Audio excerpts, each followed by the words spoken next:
Ya, bienvenidos a la última parte de este video de resolución de la PAES y nos vamos ya con la pregunta 41. La pregunta 41 nos dice: considere los vectores v igual a, b y u igual a c, d, donde a, b, c y d son números reales. Entonces lo traducimos: a, b, c, d pertenecen a los reales.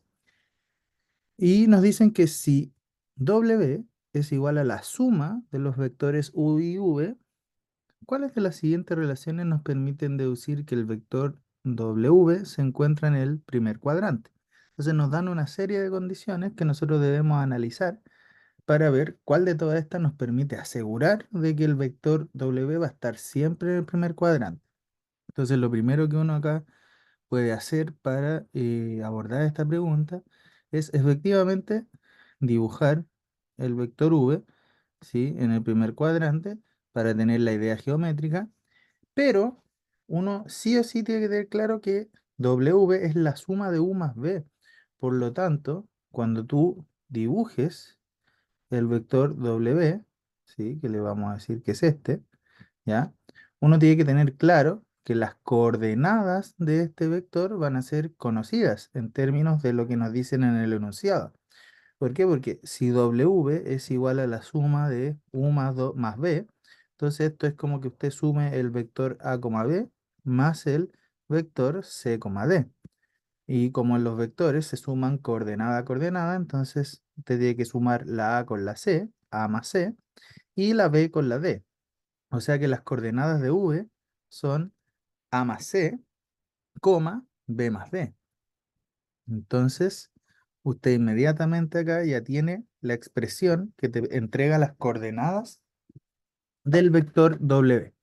Ahora bien, tenemos que ir viendo cuál de todas estas condiciones que están acá nos aseguran de que el vector w va a estar siempre en el primer cuadrante. Ahora, ojo, eh, como A, B, C y D son números reales, esta suma, pueden ser negativos los números reales también, esta suma puede estar en cualquiera de los cuatro cuadrantes. Entonces nosotros vamos a ver primero qué condición debe cumplirse para que el vector esté sí o sí en el primer cuadrante. Esto significa entonces que si el vector está en el primer cuadrante y su primera coordenada es A más C y su segunda coordenada es B más D, entonces la condición que se tiene que cumplir para que esté en el primer cuadrante es que tanto este número como este número de acá sean positivos. O sea, lo que debe verificarse, la condición esencial es que el A más C sea positivo, sea mayor estricto que cero, y además B más D también sea mayor estricto que cero. Si eso no ocurre, no podemos asegurar que, que el vector va a estar en el primer cuadrante. Entonces, vamos a ir analizando una por una. Ojo que lo que tenemos que asegurarnos es que la suma de estos números sea mayor que cero, la suma de estos y la suma de estos. Entonces, vamos una por una. Por ejemplo, si a mí me dicen que la A es menor que C, eso no necesariamente me va a llevar a concluir de que la suma de esos dos números sea mayor que cero. Por ejemplo, A podría ser menos 2 y eso es menor que menos uno. Pero si usted suma menos 2, ahí vamos a abrir de nuevo el GoodNotes, ¿sí? No sé por qué me falla. Ahí sí. Como les decía, si a mí me dicen que el A es menor que C, podría tomar A menos 2 y C menos uno y se cumpliría esa condición, pero no necesariamente la suma de A más C me va a dar mayor que cero, porque si usted suma el A más C, menos 2 más menos uno, eso no da mayor que cero, eso da negativo, da menos 3 y eso es menor que cero. Por lo tanto, esta condición de acá no es suficiente para asegurarme de que la suma de A más C va a ser positiva. Por lo tanto, inmediatamente yo aquí sabría que el A no es una de las posibles respuestas, no es la respuesta, ¿sí? Lo mismo va a ocurrir con el B, ¿sí? O sea, si a mí me dicen que A es mayor que C, de nuevo podría tomar A, por ejemplo, menos uno y eso es mayor que menos 2. O sea, podría tomar el A como menos uno y el C como menos 2. Entonces, nuevamente, si yo hago la suma de estos valores, menos uno más menos 2, Esto me va a dar menos 3 que es negativo. Entonces, con esa condición, A mayor que C, no me basta para asegurar de que la suma de esos dos valores va a ser positiva. Entonces se descarta. Ahora, ¿por qué solo analizo esta parte acá en este caso? Porque esta parte de acá es análoga, o sea, solo cambia la letra, ¿sí? Vamos a analizar ahora la condición de la pregunta C. Analicemos la primera condición, ¿sí? La primera condición nos dice que AC es mayor que cero, ¿sí? Cuando una multiplicación de dos números va a ser mayor que cero, usted mismo se lo puede responder o misma, es cuando el producto de esos dos números te da mayor que cero, o sea, cuando los dos números tienen el mismo signo, ¿sí? Por la regla de los signos. Entonces, lo que podríamos decir, por ejemplo, es que el A y el C son negativos, y eso me asegura que el AC es mayor que cero. Entonces, si yo tomo dos números negativos, por ejemplo, menos 2 y menos uno, ¿sí? Nuevamente, no necesariamente la suma me va a dar mayor que cero, porque si tomo el menos 2 y el menos uno, la suma me da menos 3. Entonces, nuevamente, esta condición no es suficiente para asegurarme de que la suma de los dos números va a estar en el primer cuadrante, porque yo podría tomar dos negativos y la suma te va a dar negativa, ¿sí? Vamos con la condición D y luego analizamos la E. En la D nos dicen que A es mayor que B, mayor que C, mayor que D, mayor que cero. O sea, que hay una cadena de números, cada uno mayor que el siguiente, y todos son positivos, pues todos son mayores que cero. Entonces, bastaría verlo como que si todos los números son positivos, entonces necesariamente la suma de dos números positivos va a seguir siendo positiva. Entonces, inmediatamente esto a mí me asegura que como el A y el C son positivos, entonces A más C es positivo, ahí ya la tengo lista. Y como B y D también son positivos, entonces B más D también son positivos. Entonces ahí ya tengo las dos condiciones, o sea que la alternativa correcta sería esta, ¿sí? Ahora, ¿por qué la E no?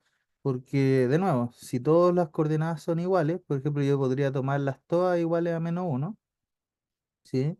Y A más C sería menos uno más menos uno. Y eso me da menos 2. Entonces ahí la condición ya no se cumple. O sea, este no basta para asegurar. Podrían ser todos negativos, ¿sí? Incluso podrían ser eh, todos cero, ¿sí? Porque no hay restricciones para A, B, C y D. Entonces, si fueran todos cero, yo obtendría un punto que está exactamente acá en el origen, ¿sí? Entonces, no está en ningún cuadrante específico, ¿ya? Así que alternativa correcta, alternativa D. Vámonos a la pregunta 42. Esta pregunta a mí me encantó. ¿Por qué? Porque requería poner en juego muchos conceptos y hacer un análisis bien potente para poder llegar a la respuesta correcta. Dice, ¿cuál es el área del triángulo de vértices P, 2P, eh, P menos 2, 2P y C, P menos 2, P, con P un número real negativo? O sea, ya parten de frentón diciéndonos que P es un número menor a cero, ¿ya? Entonces, fíjense que acá nos describen un triángulo que no sabemos las coordenadas, pero sí esas coordenadas están en función de un número real que es desconocido. Entonces, cuando eso ocurre, usted asume que usted conoce las coordenadas. Entonces, lo que va a hacer es dibujar un plano, ¿ya? Vamos a hacer un dibujo a grandes rasgos, ¿sí? Porque lo que nos interesa es analizar el área del triángulo, ¿sí? Entonces, como P es un número negativo, significa que si las coordenadas del punto A es P, 2P, significa que estos dos números te van a dar como resultado un negativo. Entonces, la primera coordenada, que es negativa, va a estar hacia los negativos, o sea, va a estar por acá. Vamos a definir P como este valor que está acá, ¿sí? Y además, la segunda coordenada, que es la coordenada Y, también es negativa, o sea, va a estar hacia abajo, pero va a estar al doble de P, o sea, va a estar un poquito más acá abajo, 2P, ¿sí? Voy a dibujar acá el P también, acá. ¿Por qué voy a dibujar el 2P también? Porque las otras coordenadas también involucran el 2P. Y entonces las coordenadas de P horizontalmente sería P restándole 2, P menos 2. Entonces, si tú estás en P y quieres llegar a P menos 2, lo que debes hacer es restar 2, o sea, avanzar 2 unidades hacia la izquierda. O sea que acá estaría el P menos 2. Y entonces la segunda coordenada es 2P, que ya lo habíamos marcado. Y el C tiene como primera coordenada P menos 2, que ya la marcamos, y P. Entonces lo que vamos a hacer ahora es dibujar el triángulo. El punto A tiene como coordenadas P y 2P. Entonces este punto ubicado acá, ¿sí? Ese sería el punto A. El punto B es P menos 2, 2P, o sea, está ubicado exactamente acá. Y el punto C es P menos 2, P, o sea, está ubicado exactamente acá. Entonces, esto me forma un triángulo, ¿cierto? Este triángulo que está acá, que lo voy a marcar acá. Ajá, ajá, y acá. ¿Ya? Me quedó sueco. Ahí. ¿Ya? Entonces, lo que nosotros nos están preguntando es, ¿cuál de las siguientes expresiones me dice el área del triángulo? ¿Sí? Y acá hay que notar lo siguiente. Este triángulo tiene dos puntos que están ubicados horizontalmente a la misma altura, ¿sí? O sea, están ambos acá en P-2 y tiene dos puntos que están a la misma altura verticalmente. Entonces, esto significa que este segmento de acá y este segmento de acá son perpendiculares, o sea que hay un ángulo recto. Este es un triángulo rectángulo, ¿sí? Y siendo un triángulo rectángulo, inmediatamente yo sé que un cateto corresponde a la base y otro cateto corresponde a la altura. Entonces, lo que tenemos que ver es cuánto mide, porque yo quiero el área. El área es base por altura partido en 2. Entonces sería base por altura partido 2. Tengo que ver en términos de P cuánto mide la base y cuánto mide la altura. Pero esto no es difícil de ver. ¿Por qué? Porque fíjate que la base es la medida que está acá. O sea, es la distancia que hay entre P y P menos 2. ¿Y cómo tú llegaste de P a P menos 2? Simplemente llegaste avanzando 2 unidades hacia la izquierda, por lo tanto la base de este triángulo mide 2 unidades. Y para ver la altura, tú tienes que analizar cuánto mide esto que está acá. Pero nuevamente es el mismo análisis, ¿sí? Fíjate que eh, este triángulo que está acá, tú, ¿cómo llegaste desde este punto al siguiente? Tú llegaste desde P hasta 2P, avanzando 2 unidades, o sea, perdón, P unidades hacia abajo. O sea que acá hay P unidades de distancia, ¿sí? Entonces, esto de acá es simplemente P, ¿ya? Pero aquí yo necesito que tú entiendas un detalle. P es un número negativo, por lo tanto, el lado de este triángulo no puede medir P, ¿cierto? Porque P es un número real negativo. Entonces, si tú te quieres hablar de la distancia, decir que aquí hay P unidades, lo correcto es decir que este es el valor absoluto de P, ¿sí? Porque, insisto, P no puede ser negativo al ser la medida de un lado de un triángulo. Entonces ya tenemos la base y la altura, pues el área sería la base, que mide 2, por la altura, valor absoluto de P, partido en 2, ¿sí?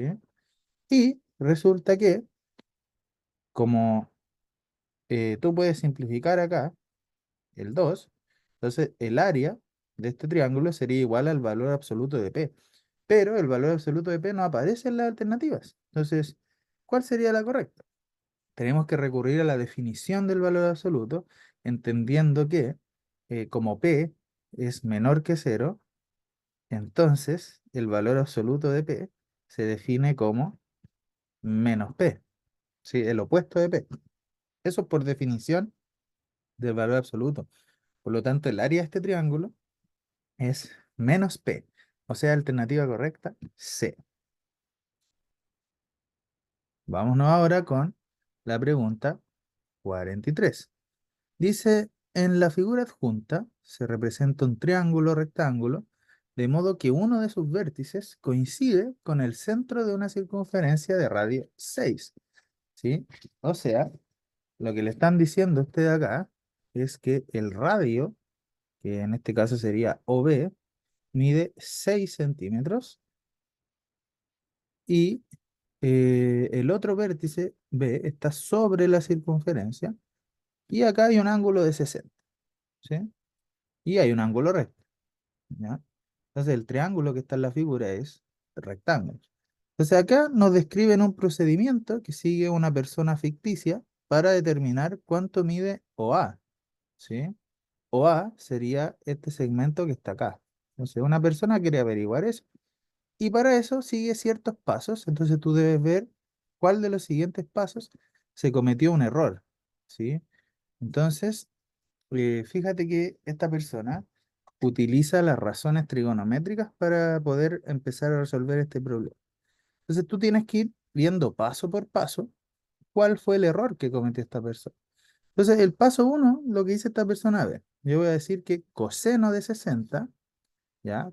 Coseno de 60 es igual a AB dividido en 6. Entonces nosotros vamos a ver si eso es correcto.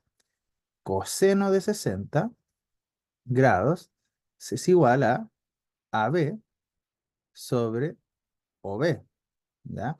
Entonces vamos a poner a prueba esta afirmación. Antes de analizarlo, te recuerdo que, por ejemplo, si uno siempre selecciona como correcto el primer error que se comete, porque generalmente cuando se comete un error, los siguientes pasos traen consigo una resolución errónea por el error que tú cometiste antes, pero no necesariamente porque tú cometieras un error en ese paso, sino porque en el anterior lo cometiste. Entonces tú siempre debes seleccionar aquella alternativa donde se plantee el primer error, ¿ya? Entonces, coseno de 60 igual a AB dividido OB. Entonces, como acá hay un triángulo rectángulo y vamos a usar como referencia el ángulo de 60, entonces denotemos los lados como corresponde. Pues sería la hipotenusa, ¿sí? Este de acá sería el cateto adyacente al ángulo y este de acá sería el cateto opuesto. Entonces, si tú recuerdas las definiciones de las razones trigonométricas, el coseno de un ángulo se define como el cateto adyacente dividido en la hipotenusa. Por lo tanto, coseno de 60 en esta figura corresponde al adyacente, que es el lado OA, dividido en la hipotenusa, que es el lado OB. Y si tú te fijas acá, la persona lo definió así. O sea, definió como el opuesto partido en la hipotenusa. O sea que en realidad este paso es incorrecto porque lo que dijo la persona es seno de 60 igual a AB partido B. Eso sería lo correcto, ¿sí? Es decir, seno de 60. Entonces este paso es el que es el erróneo porque utilizó mal la definición de la razón trigonométrica. Entonces, ¿dónde cometió el error? En el paso uno, ¿sí? Luego se sigue la lógica, ¿cierto? Por ejemplo, si esa persona dice que coseno de 60 es un medio, o sea, un medio es igual a AB partido 6, eso es correcto si obviamos el error que cometió antes, porque coseno de 60 efectivamente es un medio y el OB vale 6, entonces es correcta esta ecuación. Con esa ecuación, que también se resuelve correctamente, se obtiene que AB igual 3. En la resolución de la persona es correcta, pero como cometió ese error previo, la respuesta no es la correcta, obviamente, ¿ya?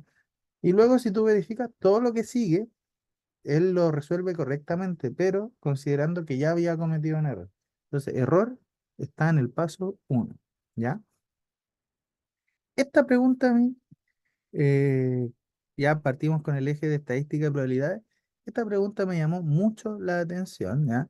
Algo que me llama la atención de esta prueba es que relaciona mucho las preguntas con otras ciencias, ¿sí? Que en el fondo una habilidad que uno tiene que tener para ingresar a la universidad. Pues, o sea, tú en todas tus asignaturas, si vas a estudiar algo relacionado con ciencias, vas a tener que estar aplicando matemáticas de manera implícita en todo momento, ¿ya? Entonces, qué bueno que se estén agregando este tipo de preguntas.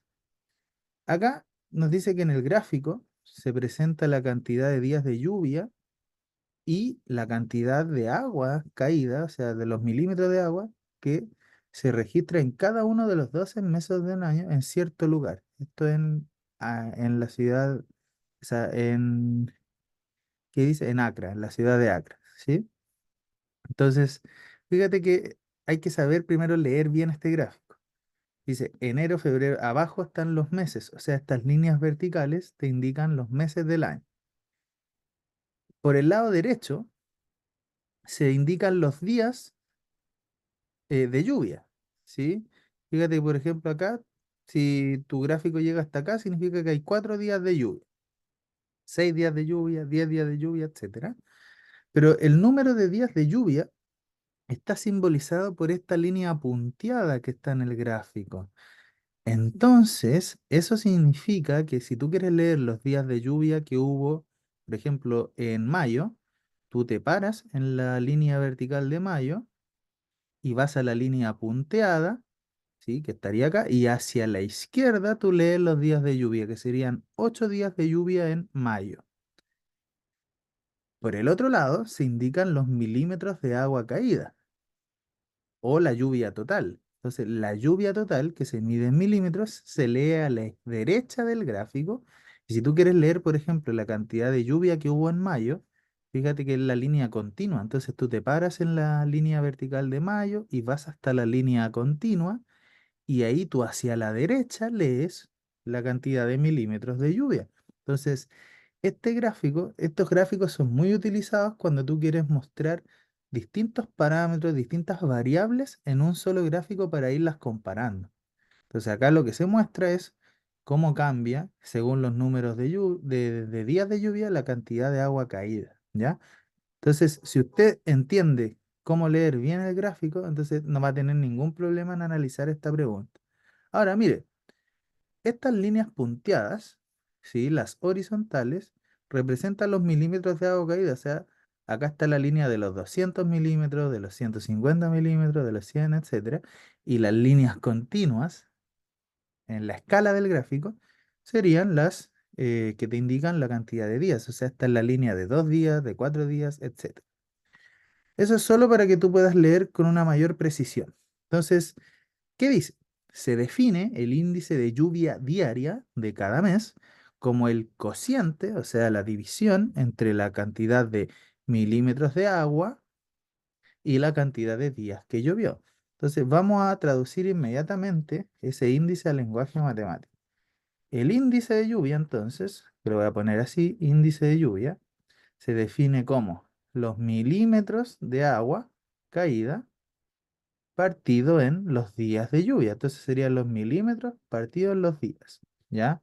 Yo, cuando resolví esta pregunta, para guiarme mejor, le puse, a ver, ¿cuál es la línea que me indica los milímetros?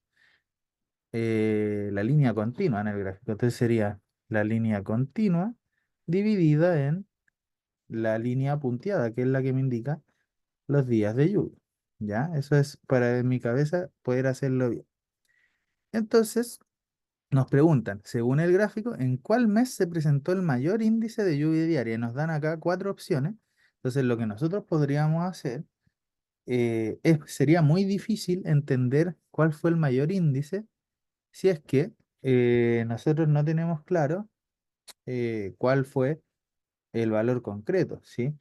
Fíjate que tú puedes hacer dos tipos de análisis. El primero es analizar que esto es una fracción, en donde los milímetros de agua se dividen en los días. Entonces, mientras más grande sea la cantidad de milímetros de agua y más pequeños sean los días, mayor el índice, porque estaría dividiendo un número grande en uno más pequeño. Si la cantidad de milímetros de agua y los días son cercanos, entonces el índice va a estar más cerca de uno. Y si los días son más grandes que la cantidad de milímetros de agua caída, lo cual es poco factible, entonces te va a dar un índice menor a uno, ¿sí?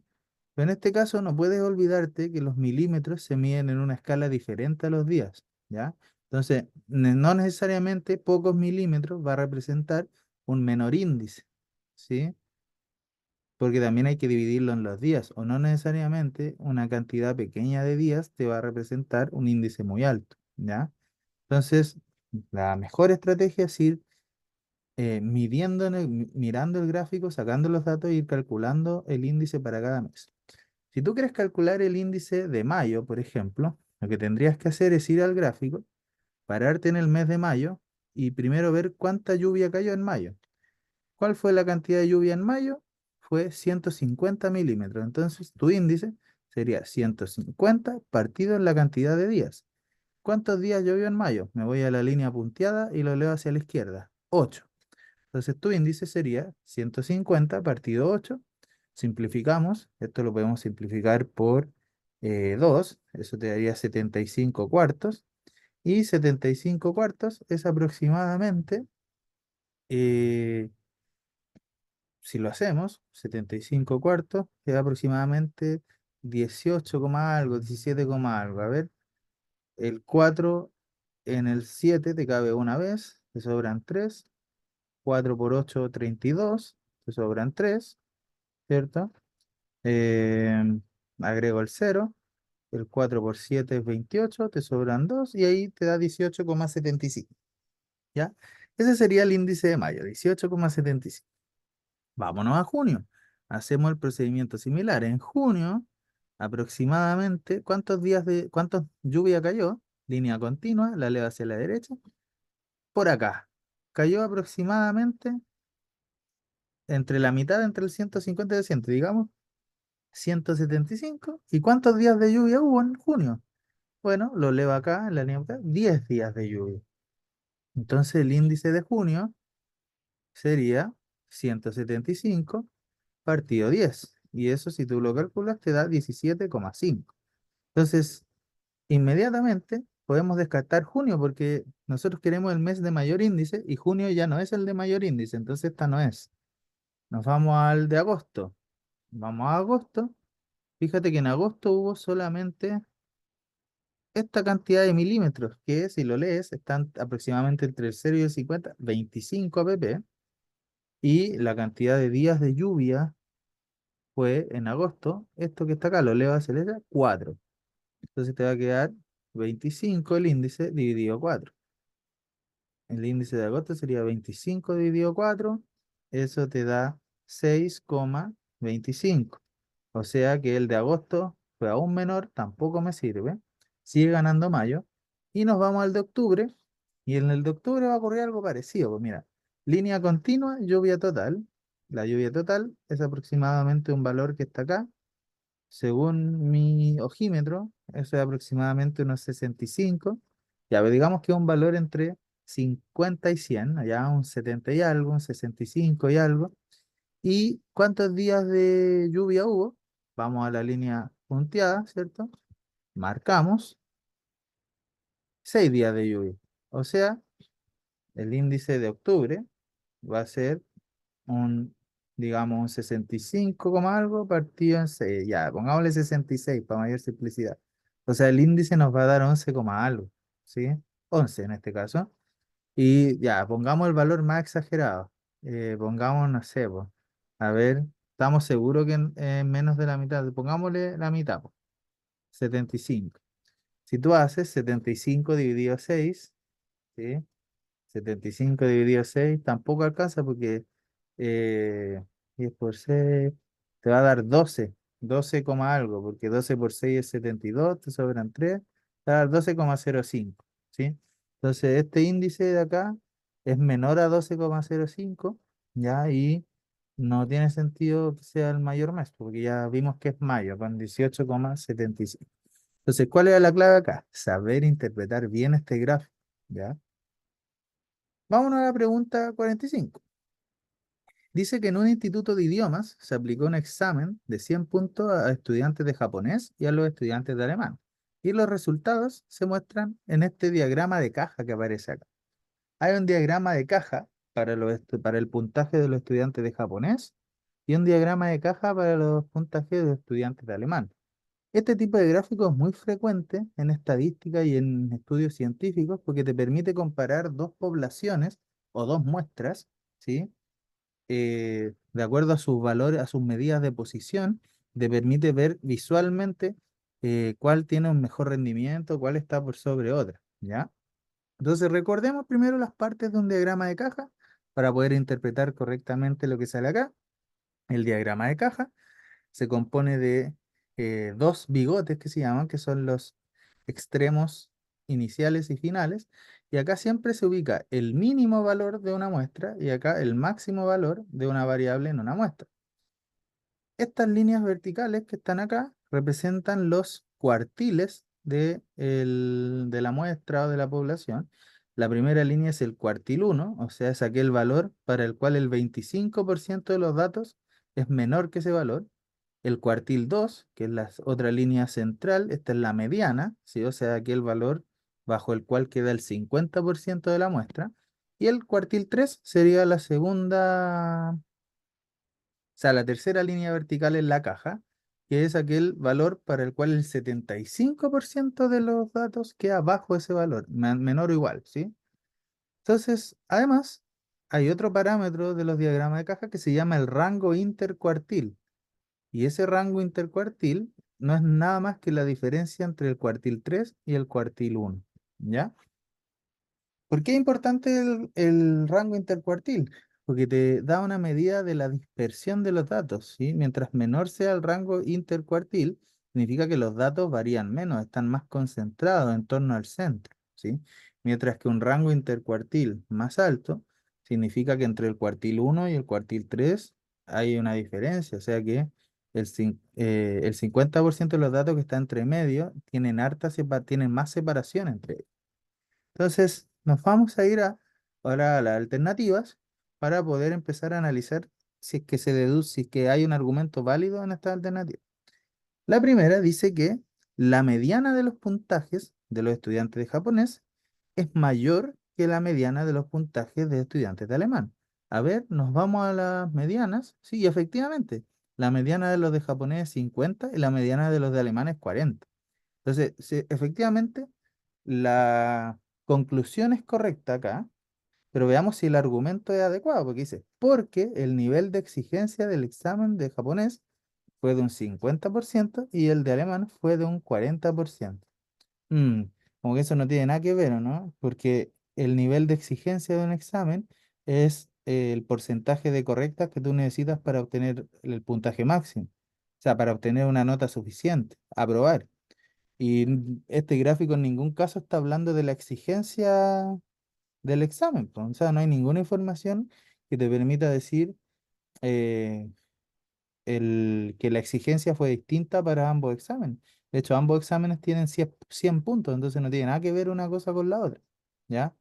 Entonces acá la alternativa A no puede ser la correcta porque si bien la conclusión es correcta a partir del gráfico, el argumento no lo es.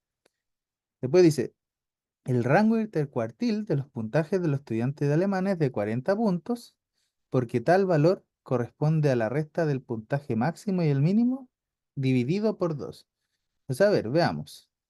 Si usted calcula el rango intercuartil de los puntajes de los estudiantes de alemán, a ver, los estudiantes de alemán, rango intercuartil, el Q1 es 30 y el Q3 es 70. Si usted lo resta, te van a dar Q3 menos Q1, 40 puntos de diferencia. O sea que efectivamente el rango intercuartil es 40, ¿ya? Pero acá hay un error, ¿sí? Resulta que dice que es lo anterior dividido en dos. Entonces, bajo esa lógica, de partida, el rango intercuartil no va dividido en dos, es solamente Q3 menos Q1. Pero bajo esa lógica, debiera haberte dado eh, 20 el rango intercuartil. O sea que además de que dan mal la fórmula, lo calculan mal. Porque ¿qué? ¿Cómo será posible que sacando el rango intercuartil dividido por 2 te dé 40? La única opción es que en la resta que tú hagas te dé 80 para que al dividirla por 2 dé 40. O sea, ¿cómo llegan a esa conclusión? Utilizando el 20 y el 100, porque restan, les da 80 y después dividen en 2 les da 40. Entonces el B es incorrecto también. El C, en ambos puntajes se obtuvo el puntaje máximo, porque la mayor cantidad de estudiantes de ambos grupos obtuvo 100 puntos. A ver, miremos. Claro, según este diagrama de caja, en ambos gráficos hay un dato que es 100 puntos, por lo menos un dato que es 100 puntos. Entonces, acá sí hubo al menos una persona que obtuvo el máximo y acá también. Pero resulta que el diagrama de caja te ayuda a ubicar los datos, pero no te dice nada acerca de la frecuencia de esos datos. Entonces, que en ambos se haya alcanzado el máximo de puntaje, no necesariamente te indica que eh, la mayoría de los estudiantes obtuvo ese puntaje máximo, solo que alguno lo alcanzó, entonces la C tampoco es correcta.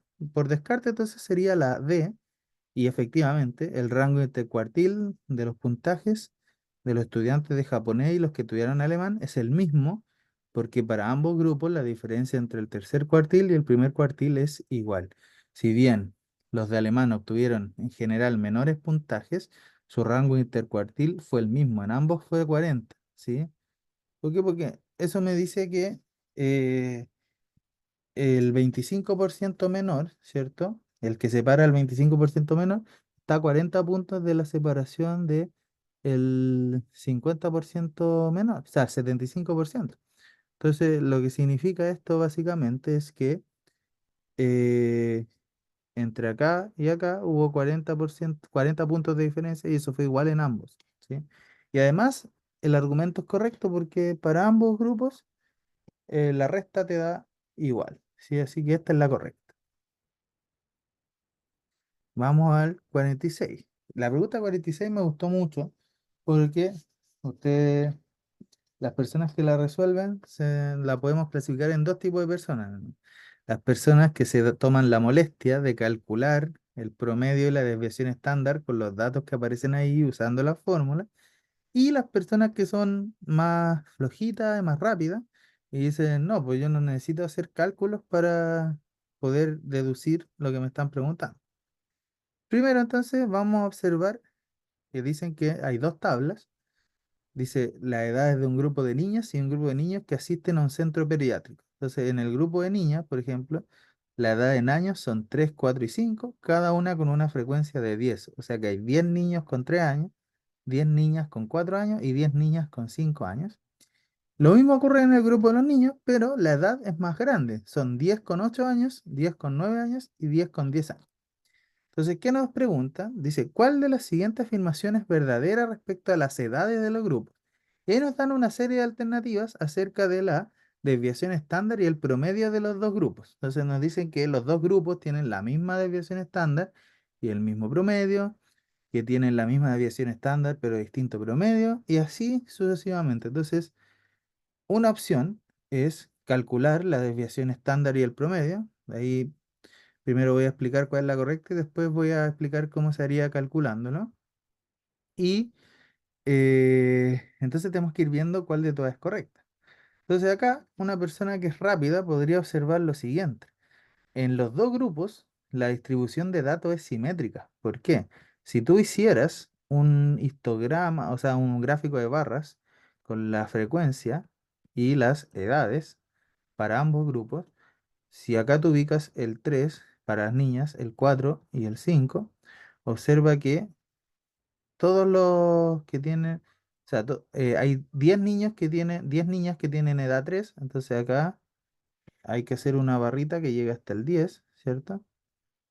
Y si tú te fijas, hay 4 niñas, o sea, perdón, hay 10 niñas que también tienen edad, eh, ah, hay 10 niñas que tienen edad 4 años y hay 5 niñas que tienen, perdón, y hay 10 niñas que tienen edad 5 años. Muchos números, muchos números. Entonces, la distribución de los datos serían tres barritas con la misma altura. Y cuando eso ocurre, observa que acá hay una simetría, ¿sí? Porque el centro del gráfico serían los 4 años, ¿ya?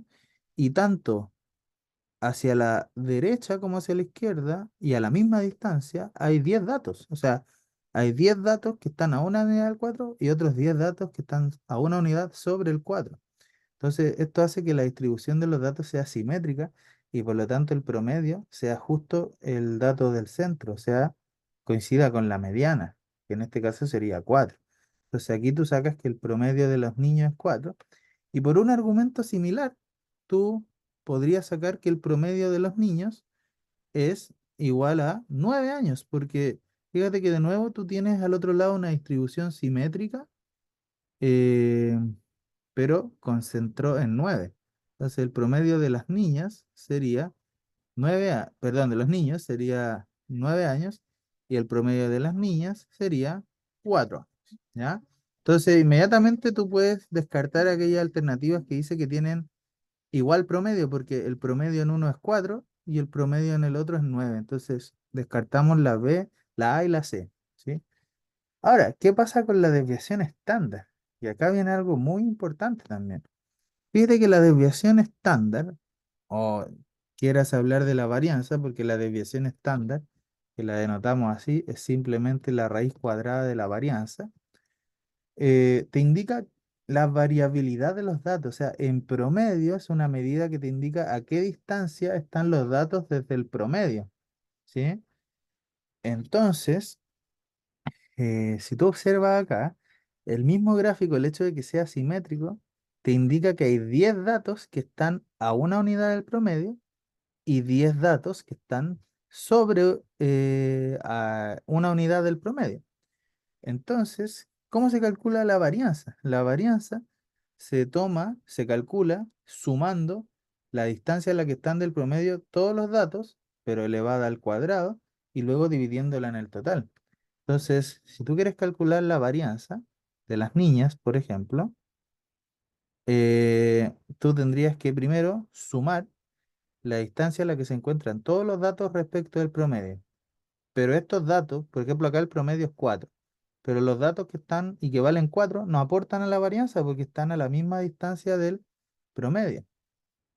Entonces, eh, ¿qué es lo que hay que ver acá? Es que hay, hay 10 datos. Ándale, se me olvidó quedar pegado algún notes. Qué cosa más desagradable.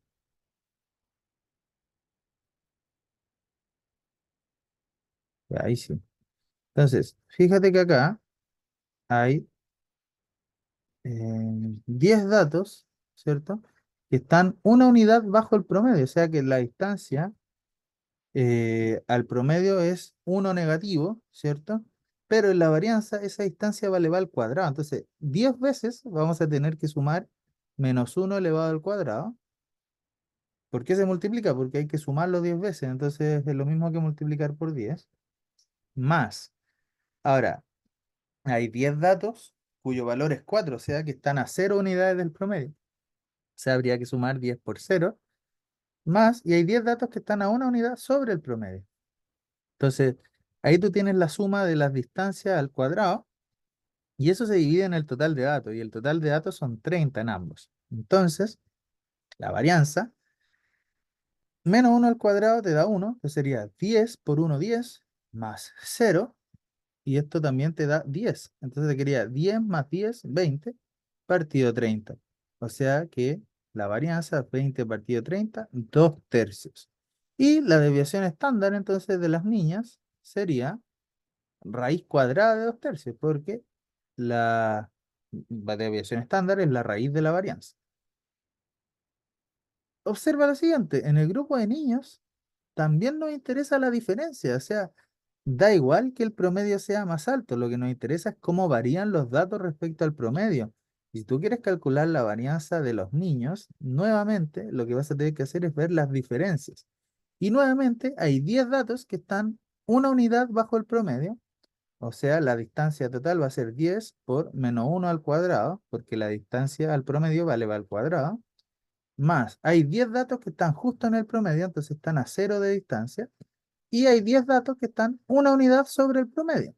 Entonces, nuevamente, como son 30 datos, tú vas a tener que dividir en 30 y vas a obtener el mismo valor, 20 treintaavos, que es 2 tercios, y la desviación estándar de los niños sería igual a la raíz cuadrada de 2 tercios. Entonces, ¿cuál es la correcta? Distinto promedio, pero idéntica desviación estándar, ¿sí? O sea, la alternativa B tiene el mismo promedio, perdón, tiene la misma desviación estándar, pero distinto promedio. Ahora, esto tú lo podrías haber deducido de manera rápida, solamente notando, sin hacer el cálculo, notando que hay 10, en ambos casos hay 10 que están a una unidad por debajo y hay 10 que están a una unidad por encima y hay 10 que coinciden justo al centro, entonces la variabilidad es la misma, ¿sí? Y lo del promedio se podía ver también visualmente como lo explicamos. Entonces esta pregunta, uno rápidamente, si tiene claro los conceptos, la puede sacar. Así que alternativa B. 47. en la tabla adjunta se presenta la cantidad de estudiantes de dos cursos que rindieron una prueba de historia en dos horarios distintos, ¿ya? Entonces, aquí tenemos dos grupos, ¿sí? Que rindieron la prueba, uno en el horario uno y uno en el horario 2 y eran grupos mezclados, o sea, en ambos horarios habían estudiantes del, digamos, del cuarto medio A y estudiantes del cuarto medio B, y se sabe que el promedio de las notas en ambos horarios, en el horario uno fue B y en el horario 2 fue Q. Entonces, ¿qué nos preguntan? ¿Cuál de las siguientes expresiones representa siempre el promedio general obtenido en la prueba considerando a todos los estudiantes? Esta pregunta a mí me encantó porque uno tiene que poner en juego un concepto muy básico que es el promedio, ¿cierto? Pero llevado a un nivel algebraico muy abstracto. Entonces, si usted no tiene claro, de nuevo, cuál es la relación entre el promedio, cuál es la interpretación del promedio y cuál es la relación que tiene un promedio con el total de datos, entonces usted no hubiera podido responder bien esta pregunta, ¿ya? Entonces, mire, vamos a ir analizando. Eh, Vamos a tomarnos de un ejemplo muy básico. Imagínese que usted rindió tres pruebas y usted obtuvo un 5, obtuvo un 6 y obtuvo un 7, ¿ya? Entonces, su promedio sería simplemente sumar todos los datos, 50 más 60 más 70, y dividirlo en el total de datos, ¿ya? Entonces, ¿cuánto nos da acá la suma de los datos? 50 más 60 más 70 son 180. Entonces, 180 dividido 3, tu promedio sería exactamente 60, 6, ¿ya? Pero entonces, como el promedio es igual a la suma de los datos partido en el total de datos, ¿sí? Entonces, esto significa que una manera equivalente de expresar esta relación es que si tú multiplicas el promedio por la cantidad de datos, eso te tiene que dar la sumatoria de todos los datos. Entonces, fíjate si lo vemos con el ejemplo concreto. Si tú multiplicas tu promedio, que es 6, con la cantidad de notas, 60 por 3 te da 180. Y 180 es justo lo que sumaban tus notas. O sea que el promedio por la cantidad de datos te tiene que dar la sumatoria de los datos, ¿sí? Y este es un hecho muy importante acá, ¿sí? Porque lo que a nosotros nos piden es el promedio general de todos los estudiantes, ¿sí? Y el promedio general, ¿cierto? Debiera calcularse considerando a todos los estudiantes en ambos horarios. Entonces, lo que tú tienes que ver acá es que si tú quieres calcular el promedio general, ¿sí? Tú tienes que considerar primero las notas de todos los estudiantes, o sea, las que estuvieron todos los estudiantes, tanto en el curso A como en el curso B, en ambos horarios, y dividirlo en el total de estudiantes, considerando todos los estudiantes. Entonces, veamos la tabla, mira. Dice que en el horario uno hubieron X estudiantes del curso A y en el horario 2 hubieron 2X estudiantes del curso A. Entonces, en total, ¿cuántos estudiantes del curso A rindieron? La suma, X más 2X, 3X. De manera análoga, en el curso B, 2Y más Y te da el total de estudiantes del B que rindieron, que sería 3Y, ¿sí? Y fíjate en lo siguiente también. ¿Cuántos estudiantes rindieron en cada horario? En cada horario rindieron los siguientes estudiantes. Mira, en el horario uno rindieron X de un curso y 2Y del otro. O sea, en total, ¿cuántos rinden acá? Rindieron X más 2Y, ¿sí? Porque son los X del primer curso más los 2Y del otro curso. Y de manera similar, en el horario 2 fue al revés, rindieron 2X más Y. Entonces, ¿por qué yo estoy haciendo este análisis? Porque si tú quieres sacar el promedio general, tú debieras primero sumar la nota de todos los estudiantes, o sea, sumar las notas obtenidas en el horario uno más las notas, la suma de las notas del horario 2, y eso te va a dar la suma total de todas las notas, y luego dividirlo en el total de estudiantes. pero el total de estudiantes serían los que rindieron tanto en el horario 1 como en el horario 2. Entonces, ¿cuántos estudiantes rindieron en total? Todo esto, pues, 3x más 3y. Entonces, esto siempre va a ir dividido en el total de datos, que sería 3x más 3y, que factorizado, ¿cierto? Nos va a hacer llegar a una de estas expresiones que están acá abajo. Pero no nos adelantemos. Entonces, ahora, ¿cómo yo saco la sumatoria de las notas que obtuvieron los estudiantes que rinden en el horario 1? Si tú sabes la cantidad de estudiantes que rindieron y el promedio, puede obtener cuánto sumaron sus notas. Porque si tú multiplicas el promedio por la cantidad de estudiantes que rindieron, te va a dar la suma de las notas. Entonces, ¿cuál fue el promedio? P. ¿Y cuántos rindieron? X más 2y. Por lo tanto, la suma de las notas 1 va a ser el promedio P multiplicado por la cantidad de estudiantes, o sea, X más 2y. O sea, es X más 2y multiplicado por P.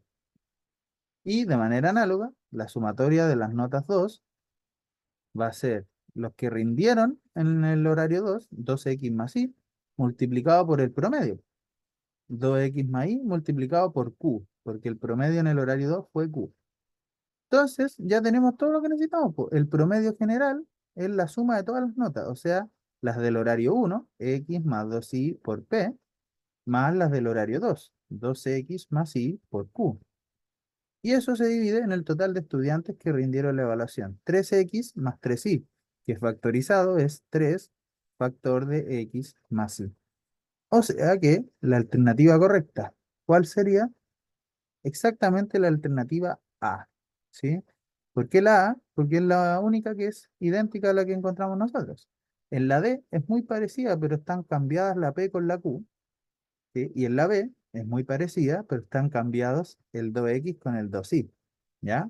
Así que, y la C no tiene nada que ver porque, fíjate, te están diciendo P dividido en el, o sea, te están diciendo el promedio dividido en el total de estudiantes más el otro promedio dividido en el total de estudiantes, eso es nada que ver, ¿ya? Así que esa sería la respuesta correcta. A. Ahora nos pasamos al eje de probabilidades. Mira, dice, pregunta 48. Dice, un naipe de 40 cartas tiene las siguientes características. 10 cartas del 1 al 10 con el símbolo eh, que aparece ahí, que es rojo. 10 cartas con el símbolo circular de color rojo. 10 cartas con un cuadrado negro y 10 cartas con un círculo negro.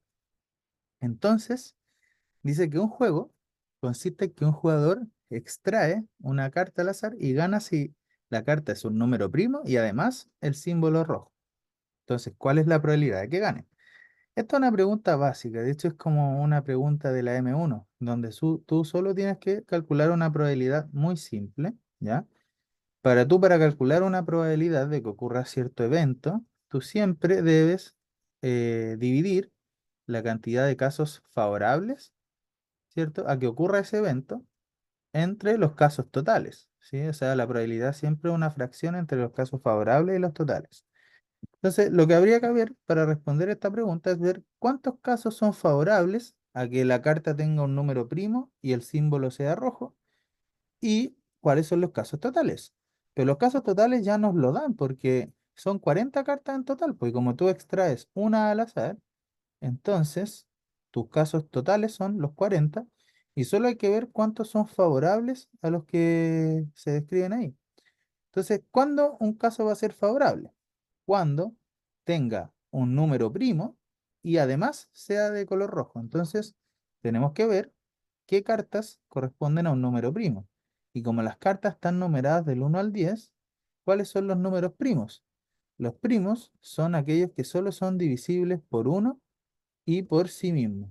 Entonces, tenemos que ver del 1 al 10 cuántos son divisibles por uno y por sí mismos, ¿ya?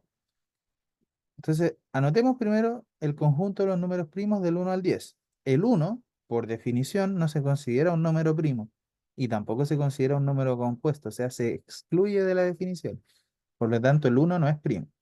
El 2 se puede dividir por 2 y por 1. y por ningún otro número, por lo tanto, sí es primo. El 3 solo se puede dividir por 3 y por uno, porque no se puede dividir entre 2 exactamente. Y así. Entonces, ¿qué otro número es primo? El 5, el 7 y el 9 no puede ser primo porque se puede dividir por 3. Y el 10 tampoco, porque se puede dividir por 2. Y ningún otro par porque se pueden dividir por 2. Entonces, el único primo que es par es el 2, luego el 3, el 5 y el 7. O sea que en estas 10 cartas que están con color rojo y este simbolito circular rojo, hay 4 que son numeradas con números primos. O sea que hay 4 casos favorables. Y acá también, pues, en estas cartas que son con el círculo rojo, también hay 4 cartas que están numeradas con números primos. Entonces, ¿cuántas cartas tienen un primo y un rojo?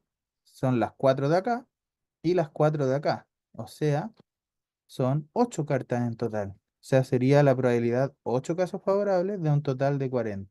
Y 8 dividido en 40, si tú lo simplificas, sería un quinto. O sea, alternativa A. Ahora, recuerde, cuando a ti te indican y en probabilidad, te están pidiendo que las condiciones que te indican se repitan de forma simultánea. O sea, no te sirve que solo tenga un número primo. Además, debe ser roja. ¿Ya? Por eso este es el razonamiento. Vamos a la pregunta 49. Esta pregunta es un regalito si usted eh, conoce este clásico de la probabilidad, que es la probabilidad de dos sucesos independientes. Mire, dice, considera dos sucesos independientes entre sí.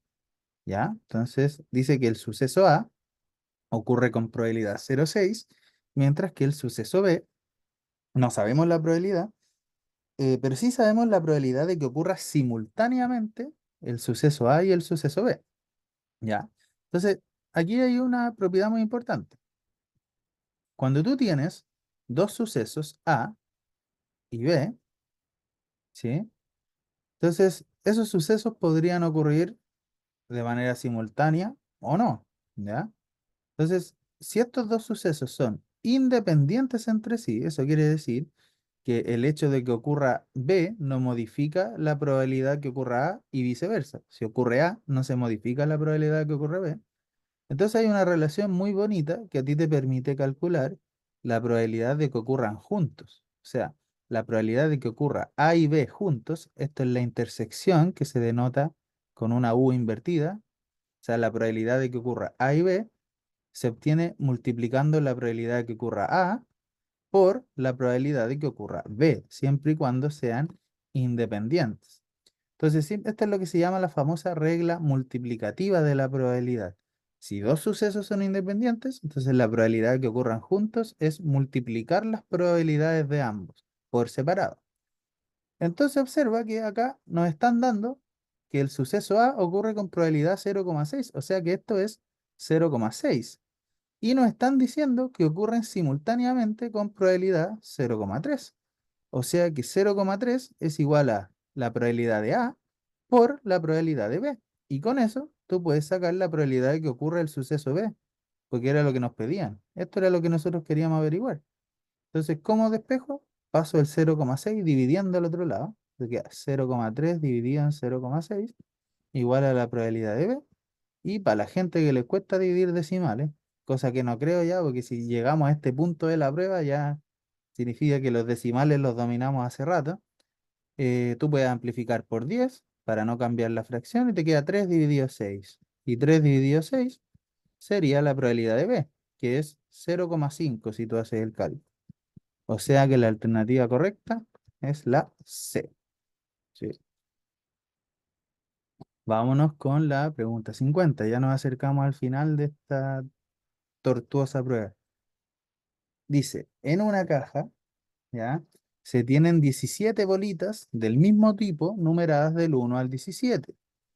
Si se extraen sin reposición 4 bolitas al azar, ¿cuál es la probabilidad de obtener 4 números impares?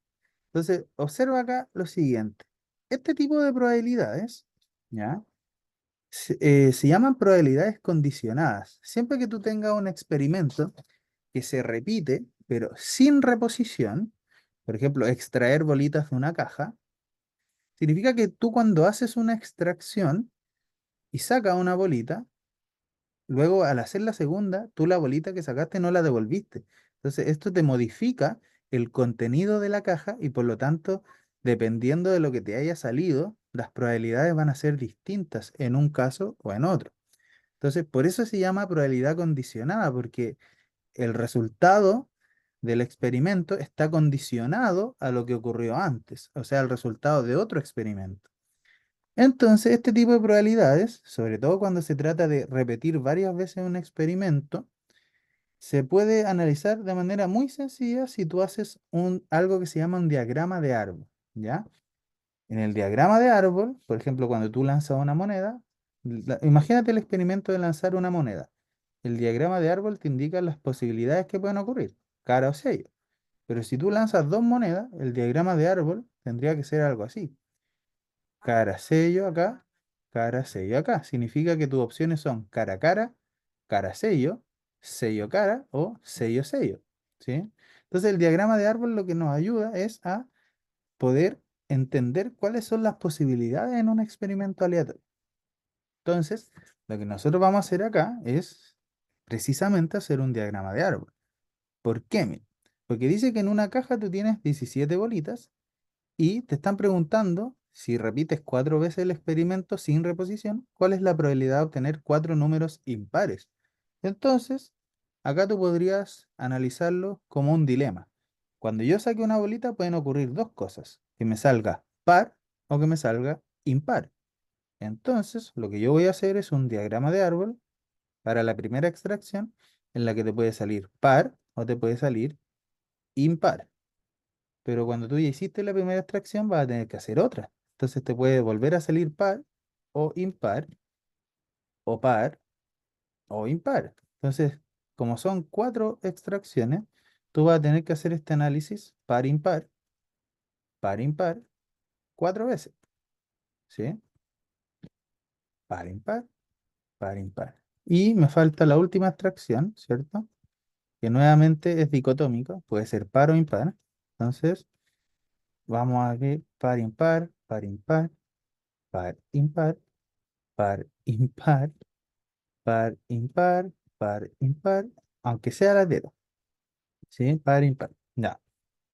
Ahora, yo acá hice un trabajo de más, porque fíjate que a ti lo único que te interesa es cuál es la probabilidad que te salgan 4 números impares, o sea, solo tenemos que calcular la probabilidad que te salga impar, impar, impar, impar, o sea, de seguir el último camino de este árbol, ¿ya?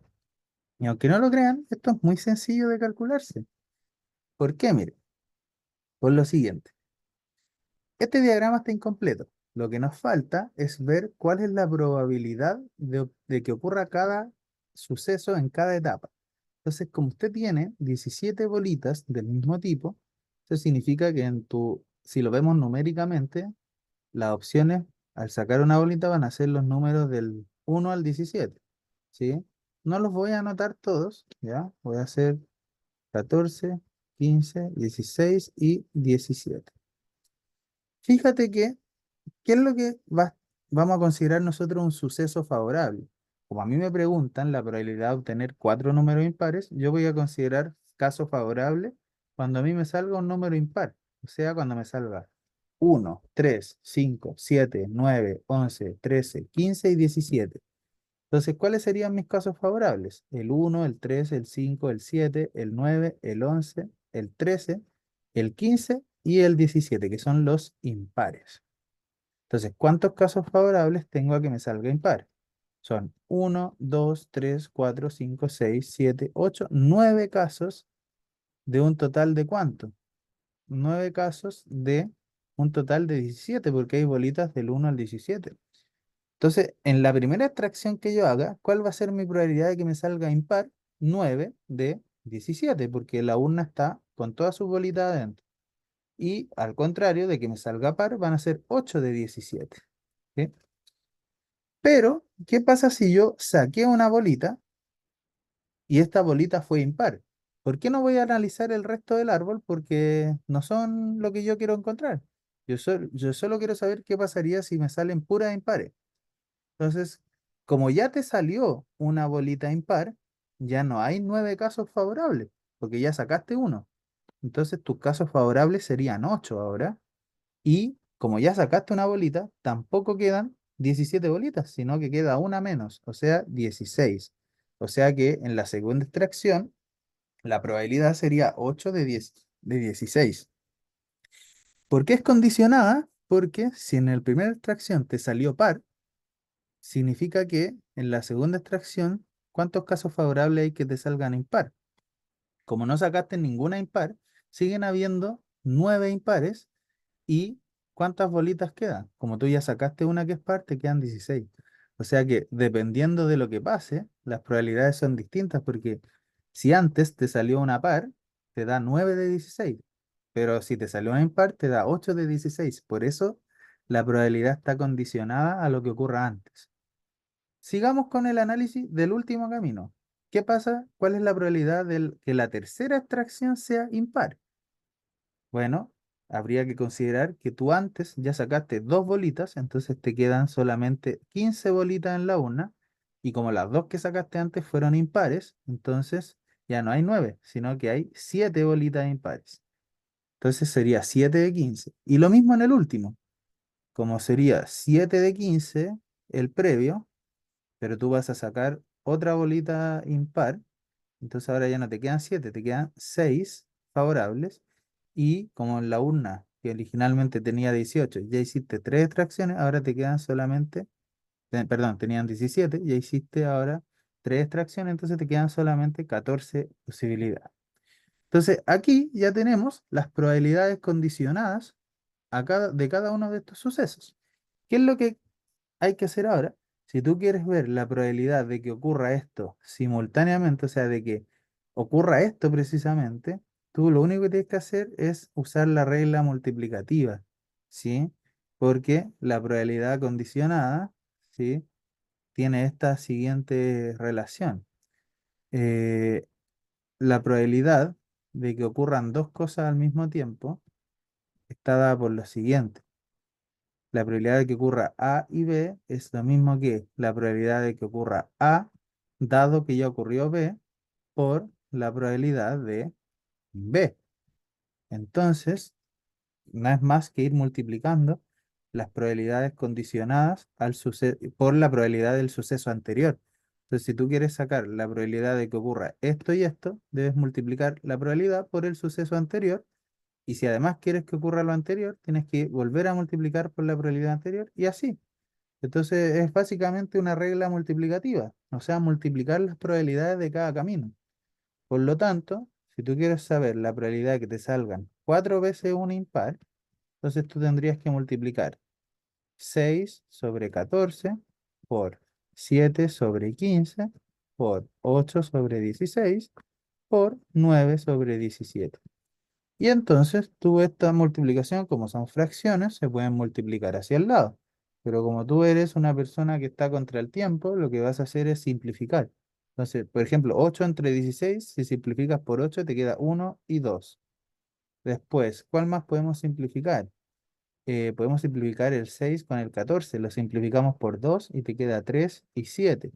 Y luego este 7 se puede simplificar con este 7 de acá, ¿sí? Y el 3 se puede simplificar con el 15 y te queda así. ¿Y cuál más podemos simplificar? Parece que ninguno más, ¿sí? Entonces te quedaría uno por uno por uno por 9, eso es 9, y abajo te queda 5 por 2 10, y por 17 sería 170. O sea que la probabilidad de que te salga 4 veces impar es 9 partido en 170. O sea que la alternativa correcta sería la alternativa E. Vamos, nos acercamos al final. Pregunta 51. Dice, en un curso se rifan dos premios, para lo que se vendieron exactamente 30 números. El primer número extraído al azar se lleva el primer premio y el segundo número extraído al azar se lleva el segundo premio. Entonces dice que el sorteo es sin reposición. Entonces, ¿cuál es la probabilidad de que Pedro gane los dos premios? Entonces, analicemos primero. Dice que el sorteo es sin reposición. Por lo tanto, Imaginemos que sale el número 10, ¿ya? Cuando se vuelva a sortear el segundo premio, el número 10 ya no va a formar parte de la tómbola, por decir así. Entonces eso significa que es parecido al ejercicio anterior en donde la bolita no se devolvía, ¿ya? Acá es lo mismo. Entonces, lo que tenemos que hacer es lo siguiente. Como Pedro compró dos números, significa que él tiene dos opciones de ganar, ¿ya? En el primer sorteo. Entonces, pueden ocurrir dos casos, porque en el primer sorteo el Pedro gane o pierda. Entonces yo voy a poner acá ganar o perder. Y después, cuando se haga el segundo sorteo, de nuevo podría ocurrir que Pedro gane o pierda, o que Pedro gane o pierda, ¿ya? Entonces, a nosotros nos están preguntando la probabilidad de que Pedro gane los dos premios, ¿ya? Entonces, primero, veamos cuál es la probabilidad de Pedro de ganar en el primer sorteo, o sea, cuando no se ha sacado ningún papelito. Entonces, la probabilidad de Pedro, ¿cuántos casos favorables son a Pedro? Como compró dos números, él tiene dos casos favorables y son 30 en total. Entonces, en la primera extracción, él tiene una probabilidad de 2 de 30 de ganar y lo contrario, 28 de 30 de perder. Pero si en el primer sorteo él ganó, significa que justo salió su papelito. Entonces, como el papelito no se devuelve, ahora a él solo le queda un papelito favorable en el segundo sorteo. Entonces, como ya salió un papelito, ya no hay 30, hay 29. Entonces, la probabilidad de ganar el segundo premio sería 1 de 29 si es que ya ganó el primero. Si te hubieran preguntado a ti cuál es la probabilidad de Pedro de ganar un premio, entonces tendrías que haber visto cuál es la probabilidad de que gane y pierda o que pierda y gane. Y ahí tendrías que haber analizado más probabilidades. Pero como a mí solo me interesa la probabilidad de que gane y gane, entonces simplemente voy a multiplicar esas dos probabilidades que ya tengo ahí. Entonces la probabilidad de ganar los dos premios sería igual a 2 partido 30 por 1 partido en 29. ¿Sí? Y si usted multiplica eso que está ahí, ¿cierto? 2 partido 30 por 1 partido 29. Si multiplicamos hacia el lado, no voy a simplificar acá. ¿Por qué? Porque me va a ser más fácil hacer el cálculo de abajo. 2 por 1, 2. Y 30 por 29 es casi 30 por 30. Es solo eh, que es 30 por 29. O sea que el 30 lo multiplicamos una vez, lo sumamos una vez menos.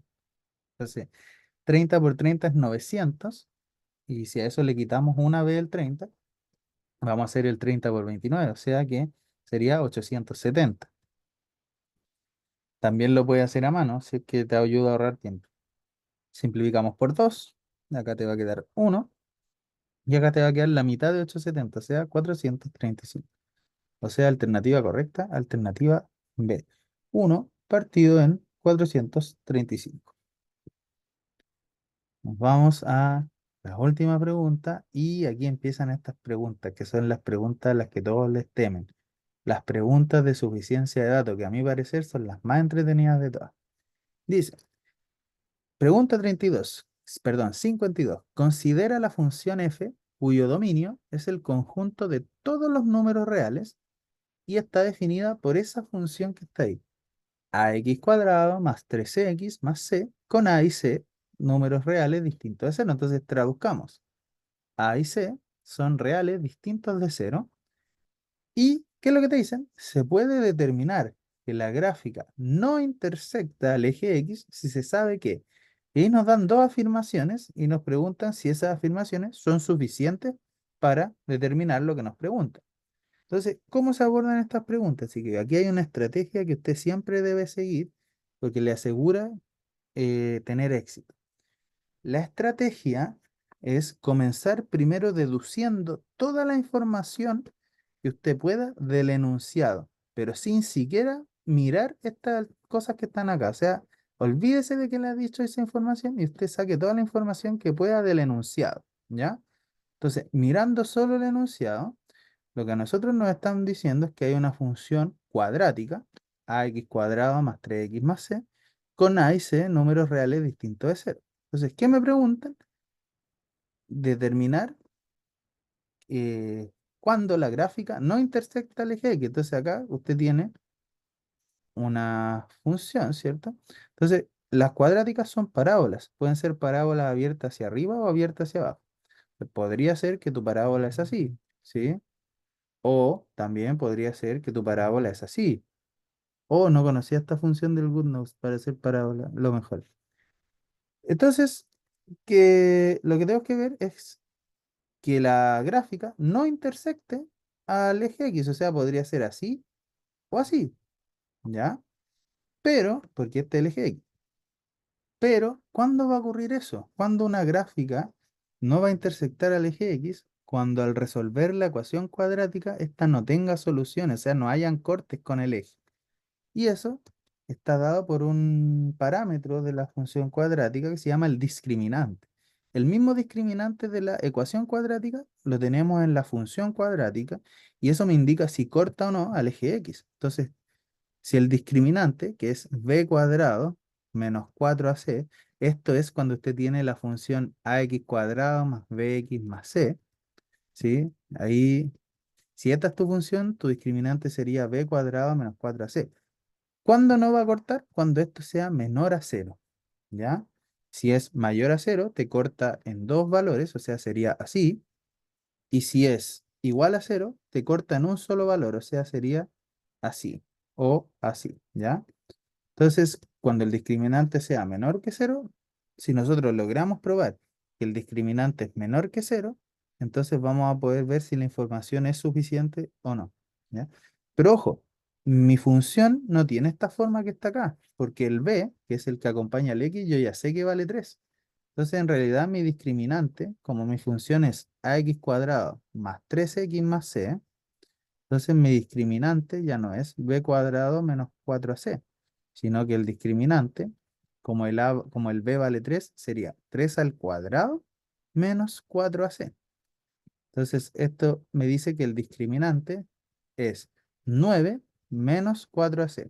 Y yo tengo que, para encontrar que para determinar, para asegurar que la gráfica no intersecta al eje X, yo debiera ser capaz de probar que el discriminante 9 menos 4ac es menor que 0. O la condición equivalente, que 9 es menor que 4ac. O la condición equivalente, si yo divido todo por 4, que 9 cuartos es menor que AC o que A por C es mayor a 9 cuartos. Eso es lo que yo debiera lograr probar para determinar que la gráfica no intersecta el eje X. Entonces, ¿qué es lo que yo tengo que hacer? Analizar. Mira, fíjate que yo no he usado en ningún momento lo que me dicen en las afirmaciones. Lo que yo debo probar es si utilizando alguna de estas informaciones como complemento, yo logro afirmar o demostrar que A por C es mayor a 9 cuartos.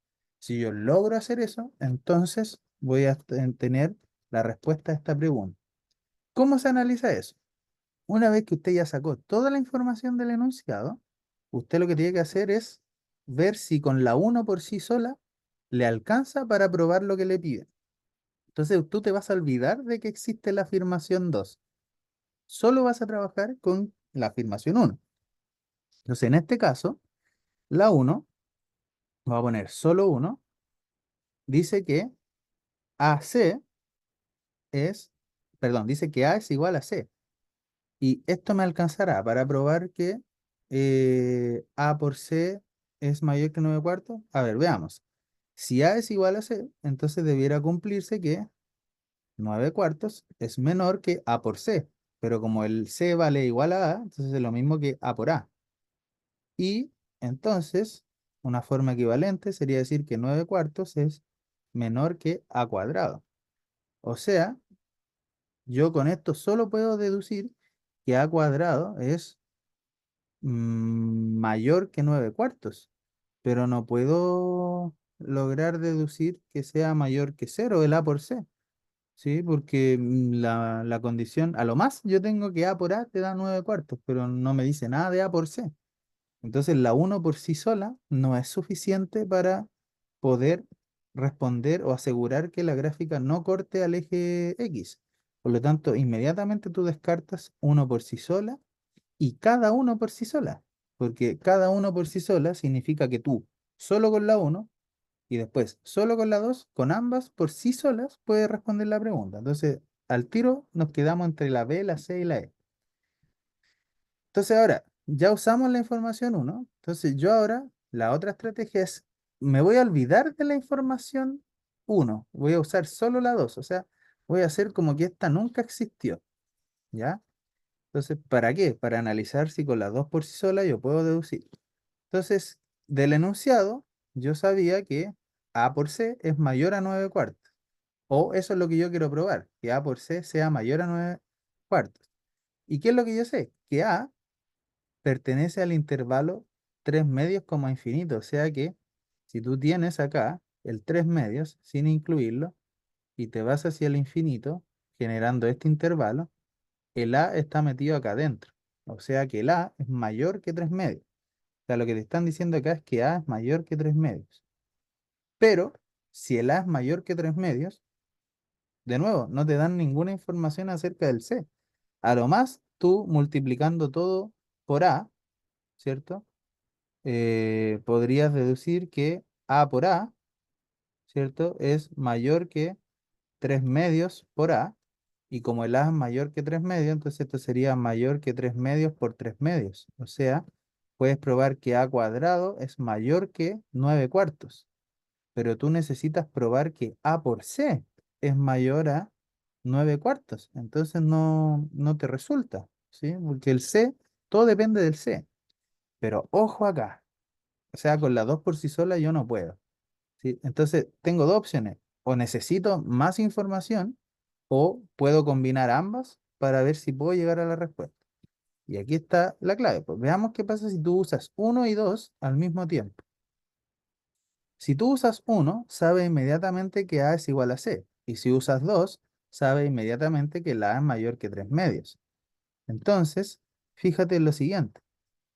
Si tú utilizas la afirmación 2, puedes llegar a concluir que A cuadrado es mayor que 9 cuartos, como yo expliqué hace poquito. Y eso significa que A por A es mayor que 9 cuartos. Pero ojo, si esto tú lo combinas con la 1, ahí estarías diciendo que el A es igual a C. Entonces, este A lo vamos a cambiar por C y obtendrías que AC es mayor que 9 cuartos. Y eso es justamente lo que tú querías probar. Asegurando esto, o sea, con estas dos informaciones, ambas juntas, tú puedes asegurar que A por C es mayor que 9 cuartos y según el trabajo previo que hicimos, eso te asegura que el discriminante de esta función cuadrática es menor que cero. O sea, ¿podemos determinar que la gráfica no corta el eje X? Sí. ¿Cómo? Usando ambas juntas. Entonces, alternativa correcta sería la C. ¿Qué es lo que suelen hacer los estudiantes acá? Por, como por probabilidad en su cabeza, a uno tiende a pensar que si uno las junta ambas, va a poder siempre responder la pregunta, pero eso no es así, ¿ya? Entonces los estudiantes tienden a marcar ambas juntas solo por marcar. Hay ocasiones en las que una por sí sola o dos por sí sola o incluso cada una por sí sola. Eso puede ocurrir. Y también hay otras veces en las que se requiere más información que la que te dan. Así que ojo con eso. Entonces en este caso, alternativa correcta, C. Vámonos a la 53. Ya nos acercamos al final, dice, considera el siguiente cuadrilátero. Entonces acá nos dan un cuadrilátero, polígono de 4 lados, y nos dicen que el polígono es ABCD. A este segmento grande, AB, le dice que tiene medida B1 y al DC que tiene medida B2. Y nos están dando acá también este segmento que mide P. Entonces, ¿qué te dice? Se puede determinar el área del cuadrilátero, que el área es V1 más V2 por P partido 2, si se sabe que. Y ahí nos dan esta información que está acá, ¿ya? Entonces, mire, acá probablemente como cultura matemática también en general, uno sabe que si uno tiene un trapecio, ¿sí? De acá vamos a dibujar un trapecio, ¿ya? Esto es un trapecio. Es un polígono, me quedó un poquito feo. Vamos a borrarlo y hacerlo de nuevo. Un trapecio es un cuadrilátero que tiene dos lados que son paralelos, ¿sí? Ahí está. Y tiene dos lados adicionales, ¿sí? que no necesariamente son paralelos, ¿ya?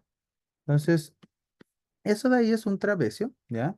Entonces, ojo, muy importante, que estos dos lados son paralelos.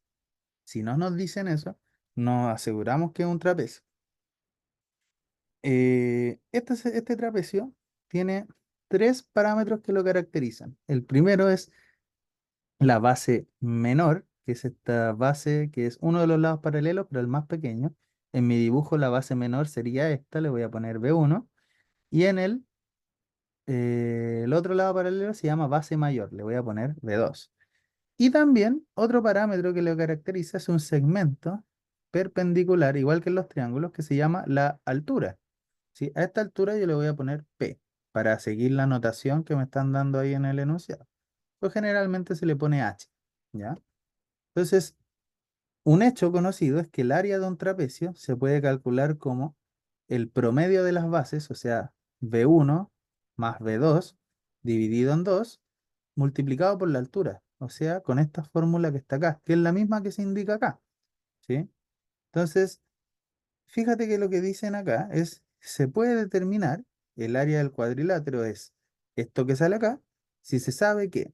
Entonces, básicamente lo que te están diciendo acá es si se puede determinar que esto es un trapecio, porque si esto es un trapecio, inmediatamente su área va a estar dada por esto que está acá. Entonces, si tú logras probar que ABCD es trapecio, está listo, ¿ya? Entonces, ¿qué es lo que se debiera probar? Probar que el cuadrilátero ABCD es trapecio. Y tú, para tener un trapecio, necesitas dos condiciones. Necesitan que las bases sean paralelas y que se conozca que P es altura en este caso. Entonces, vamos a analizar. Entonces, ya tenemos toda la información del enunciado. Nos vamos a ir a analizar la suficiencia de la afirmación. Entonces, si tú analizas solo uno, ¿ya? Esta es la condición de que AB es paralelo a DC. O sea, aquí te están asegurando que las dos bases son paralelas. Perfecto. O sea, estamos cerca de tener un trapecio, pero no te dicen nada acerca de la altura. O sea, tú acá tienes dos lados paralelos, pero aquí nada te asegura que esto sea una altura, ¿sí? Porque tú para asegurar que esto es una altura, tiene que tener un ángulo recto. ¿Sí? Y no necesariamente este ángulo que está acá es recto porque en ningún lado te lo indican. Entonces, con la una por sí sola, tú no puedes asegurar que esto sea un trapecio y por lo tanto no puedes determinar que el área sea esa. Entonces, tú descartas inmediatamente uno por sí sola y también cada una por sí sola porque con la uno ya no te alcanzó. Vámonos con la 2. Recuerde, lo único que nos faltaría es probar que P, el segmento que mide P, es una altura, o sea que forma un ángulo de 90. Nos olvidamos de que sabemos la uno, ¿ya? O sea, cancelemos esto. Nos vamos solo con la 2. Nos dicen que B1 más B2 es igual a 2P. Entonces, si B1 más B2 es igual a 2P, ¿cierto? Eh, ¿Qué es lo que podría ocurrir? Nada, pues. Solamente nos están diciendo que P, el doble de P, es igual a la suma de B1 más B2, o de forma equivalente, si el 2 lo pasamos dividiendo, que el promedio de las dos segmentos, que B1 más B2 partido 2 es lo mismo que P, ¿sí? O sea, nada, pues, no nos están diciendo nada acerca de P más que el promedio de las bases, que ni siquiera sabemos si son bases, porque no están paralelas, porque nos olvidamos de la información uno. Entonces, esta información en ningún caso me va a llevar a concluir que esto tiene un ángulo de 90, porque solamente te dicen eso, ¿ya? Entonces, con la 2 por sí sola, tampoco te da ninguna pista para decir que es un ángulo de 90. Entonces, con la 2 por sí sola tampoco alcanza, ¿ya? Entonces, o podría ser ambas juntas, o podría ser que se requiera información adicional. Y ahora viene lo importante, si tú usas ambas juntas, ¿ya? Uno y 2. Entonces vas a tener a tu favor esta información, o sea, sabemos que son bases, porque son paralelas, pero de nuevo esta información no te aporta nada, nada, nada para deducir que P es altura, porque no te lleva a probar que P forma un ángulo de 90. ¿Cuál sería la información que nosotros sí requerimos? Te podrían decir que P, no sé, que el segmento que mide P, no sé, pongámosle acá, no sé, E y F. Si a ti te dijeran, no sé, EF perpendicular a B, ahí sí tú sabes que hay un ángulo de 90 y que esto es un trapecio y por lo tanto la fórmula es esta para el área. Pero no necesariamente eso ocurre, así que con ambas juntas tampoco te alcanza, ¿ya?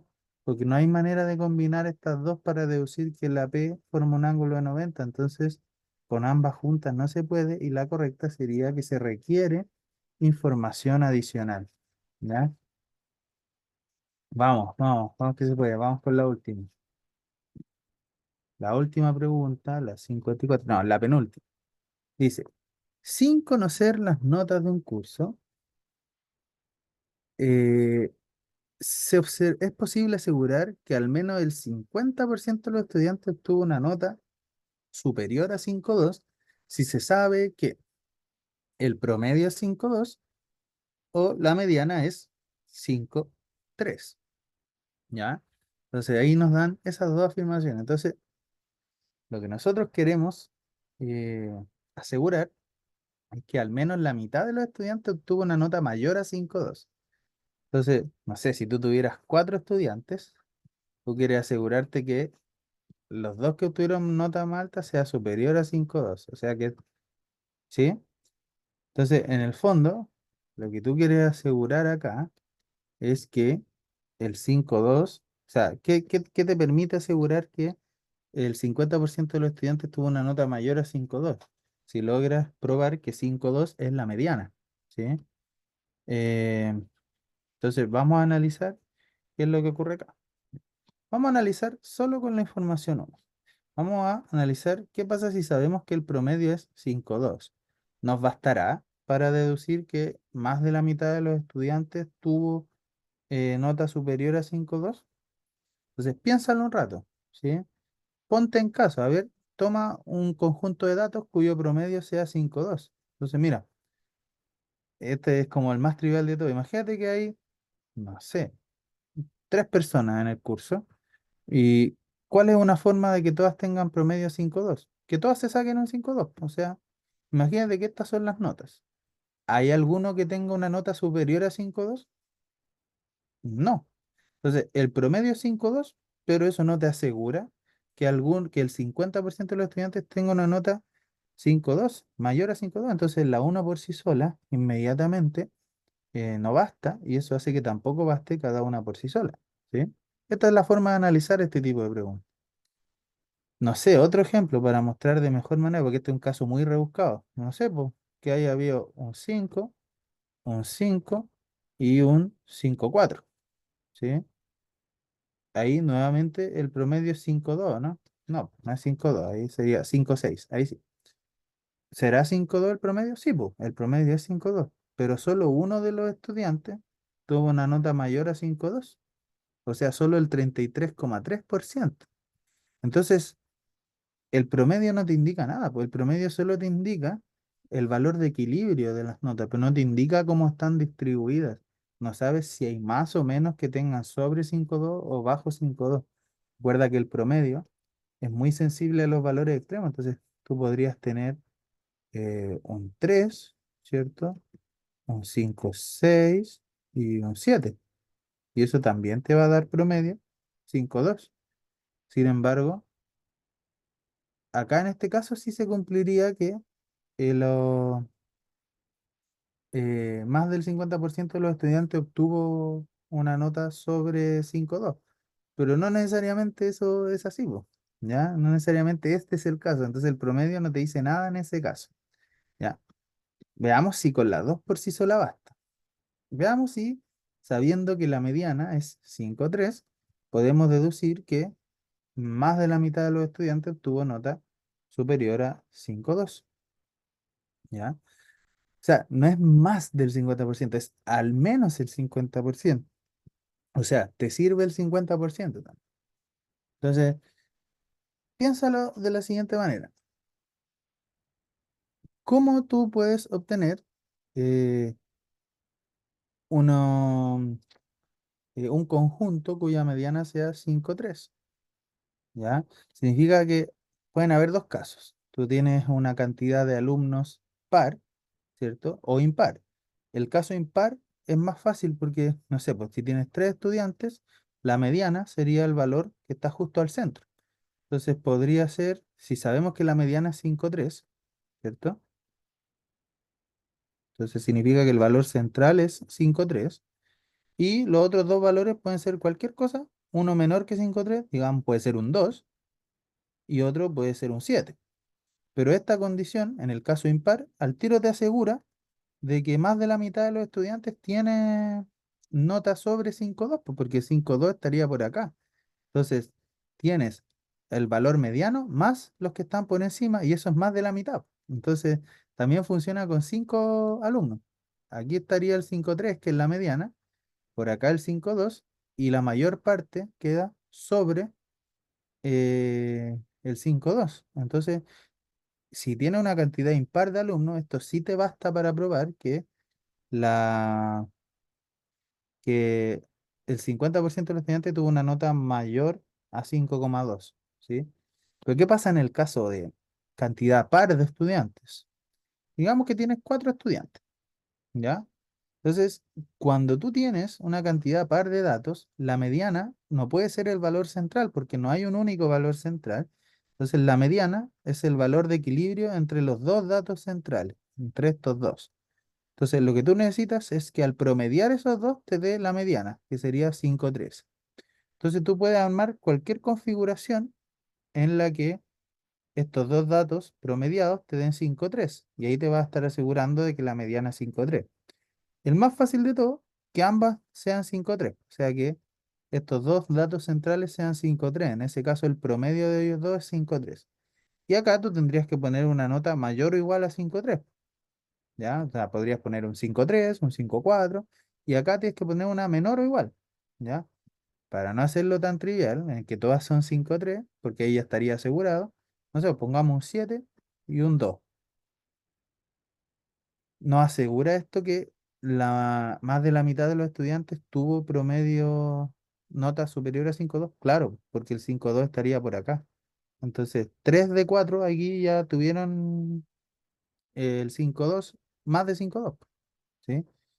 ¿Qué pasa con un caso más posible? Porque queremos que la mediana sea 5,3, pero a lo mejor este pudo obtener una nota menor a 5,3, ya a lo mejor pudo obtener un 5,1, y para que la mediana sea 5,3, este tendría que haber obtenido un 5,5. Y los demás, una nota mayor, acá puedo poner cualquier cosa, un 7, y acá puedo poner una nota menor, un 2. Esto nos asegura que al menos el 50% obtuvo una nota superior a 5,2. Claro que sí, po, porque ya tenemos acá de la mediana para arriba, ya tenemos la mitad porque es una cantidad par. Entonces, si la mediana es 5,3, significa que la mitad de los estudiantes ya de por sí supera el 5,2, po, porque de la mediana para arriba está en la mitad al ser par. Entonces, si tú sabes que la mediana es 5,3, tanto en el caso de cantidad impar como en el caso de cantidad par, te asegura que la mitad de los estudiantes supera al 5,2. Por lo tanto, la alternativa correcta acá sería 2 por sí sola. ¿Sí? ¿Te fijas que a veces puede ocurrir? Con esto es suficiente para conocer que la mitad de los estudiantes tuvo una nota superior a 5,2. Incluso más podría ser, ¿ya? Así que alternativa correcta es B, 2 por sí solo. Vámonos a la última pregunta. Dice, ¿se puede determinar la varianza de las edades de un grupo de 30 personas mayores de 15 años si se conoce que, uno, la varianza que tenían las edades hace 3 años, y dos, el promedio y el rango de las edades del grupo, ¿ya? Entonces esta pregunta hay que analizarla con mucho cuidado, pero no necesitas tu cálculo si comprendes qué es la varianza, ¿sí? Entonces, recordemos la fórmula para encontrar la varianza. La varianza se define de la siguiente manera. Varianza es igual a la sumatoria de ¿qué? De todos los datos menos el promedio elevado al cuadrado partido en el total de datos. ¿Ya? Acá quizás falta especificar que las 30 personas son una población o una muestra. Pues si fuera una población, se divide en n. Si fuera una muestra, se divide en n-1. Pero no hay mayor problema porque no es relevante para el problema. ¿Ya? Sabemos que hay 30 personas, o sea, el n lo tenemos. Y sabemos, ¿qué cosa? Que todas son mayores de 15 años. Entonces, eh, todos los xy son mayores a 15 para todo y, ¿sí? Entre 1 y n. ¿Ya? Pero, observa, lo que nosotros queremos saber es el valor de la varianza. Y para saber el valor de la varianza, podríamos saberlo de dos maneras. Conociendo todos los datos, y ahí tendríamos el promedio y el valor de cada dato, y eso nos permitiría encontrar a cuánta distancia están los datos del promedio, o sabiendo las distancias a las que están los datos del promedio. ¿Sí? Entonces, observa lo siguiente. Del enunciado, uno deduce que si tú logras obtener la distancia a la que se ubican todos los datos del promedio, no necesariamente conociendo ni el promedio ni los datos, sino solo la distancia, como tienes el total de personas, tú puedes sacar la varianza. ¿Ya? Entonces, veamos si con la uno por sí sola basta esto. Entonces, acá, ¿sí? Si tú conoces la varianza que tenían las edades del grupo hace 3 años, podríamos determinar la varianza que tienen hoy. Y la respuesta, aunque no lo crean, es sí. ¿Por qué? Porque resulta que la varianza a ti te mide la variabilidad, o sea, en promedio, qué tan alejados están los datos del promedio, ¿sí? Pero resulta que, imagínate que tú tienes un grupo, veámoslo con un grupo más chico, un grupo de 3 personas. Un niño que tiene 1 año, ¿sí? Uno que tiene 2 y uno que tiene 3, ¿ya? Para hacerlo fácil. Acá, entonces, el promedio de las edades sería 2 años, porque es simétrico, ¿cierto? Pero ¿qué pasa si pasan 3 años? A todos los datos tú le vas a tener que agregar 3. Entonces, el niño de 1 ahora tiene 4, el otro tiene 5 y el otro tiene 6. Entonces ahora el promedio ya no es 2, ahora el promedio es 5. Entonces, ¿qué es lo que sucede? A todos los datos nosotros le aplicamos algo que se llama una transformación lineal en matemática, o sea, le sumamos un número, ¿ya? También lo podría haber multiplicado por una constante, pero primero veamos el caso de la suma. Cuando tú a un conjunto de datos a todos le sumas el mismo valor, resulta que el promedio también se ve afectado sumándole el mismo valor. O sea, si el promedio antes era 2 y tú a todos los datos le sumaste 3, el promedio ahora va a ser el mismo que antes, pero sumándole 3, o sea, 5. Esto se nota así. El promedio de, de los datos más una constante, ¿cierto? Es igual a el promedio de los datos más esa constante. ¿Sí? O sea que para sacar el nuevo promedio, tú solo tienes que sumar lo que se agregó. ¿Ya? De manera similar, si tú el promedio lo multiplicas por una constante, digamos que todas las edades se multiplicaron por 2. Entonces ahora sería 2, 4 y 6 las edades. Entonces el promedio sería 4. Nuevamente ocurre que el promedio se multiplica por el mismo valor, pues se multiplica por 2. Entonces, si tú multiplicas todos los datos por un número o les agregas a todos los datos el número, el promedio también se ve afectado de la misma forma, ¿ya? Entonces, eso es algo a tener en cuenta, ¿ya? ¿Qué pasará con la varianza? ¿Ya? Y aquí viene algo muy interesante. Mira, ¿cuál sería la varianza de las edades del primer grupo? O sea, del que tiene 1, 2 y 3. La varianza de esto, como ya sabemos que el promedio es 2, sería ver a qué distancia se ubica cada dato, sumar todo, o sea, al cuadrado, sumar todo y dividir en el total de datos, que son 3. Entonces, este está a una unidad y este también está a una unidad. Entonces, la varianza sería la distancia a la que está del promedio, o sea, 1 más la distancia a la que está el 2 del promedio, que eso es 0 porque es justo el promedio, más la distancia a la que está el 3 del promedio, pero esta es elevada al cuadrado, ¿sí? Y si tú calculas esto, dividiendo en el total de datos, te va a dar que la varianza sería 2/3. Pero ¿qué pasa si le agregamos 3 a todos estos datos? Si le agregamos 3, ahora los datos son 4, 5 y 6. El promedio ahora es 5. Entonces, para sacar la varianza, habría que ver a qué distancia se ubican los datos del 5. Y el 4 se ubica a una unidad del 5, se pone al cuadrado. El 5 se ubica a ninguna unidad del 5. Y el 6 también está a una unidad del 5. Entonces, acá, ojo, acá va la varianza es la resta del dato menos el promedio. Entonces, te quedaría -1, pero elevado al cuadrado te vuelve a dar 1, ¿sí? Y eso se divide en 3. Entonces, nuevamente va a obtener 2/3, ¿sí? Porque esto uno y uno más uno, cero. Perdón, 2. Entonces, te da 2/3, ¿ya? Entonces, cambio la varianza y ahí la respuesta es que no, ¿sí? ¿Por qué? Porque como a todos los datos tú le agregaste lo mismo, la variabilidad se mantiene, porque el promedio también se modifica en el mismo sumando. Entonces, como el promedio también se desplazó con los datos, la variabilidad respecto al promedio no cambia. Entonces, esto es una propiedad muy importante de la varianza.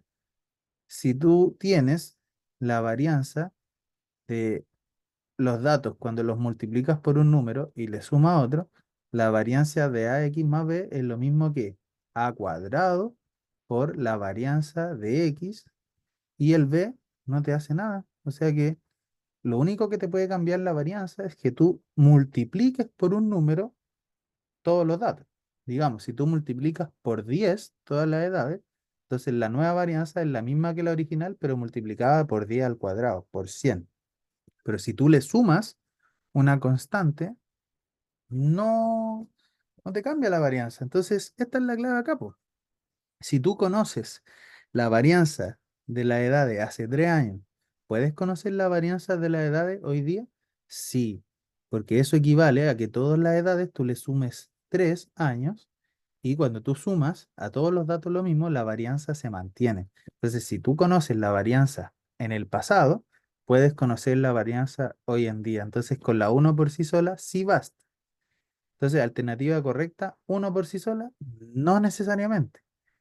¿Por qué? Porque ya sabemos que con la uno por sí sola sí se puede, pero podría ser que también sea cada una por sí sola.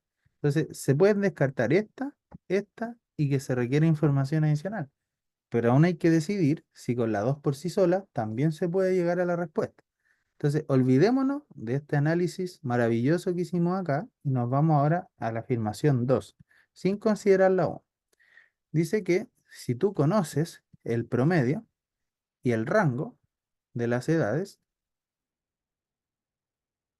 ¿podemos conocer la varianza hoy en día? O sea, si tú conoces el promedio de las edades y el rango, ¿basta para conocer la varianza, o no?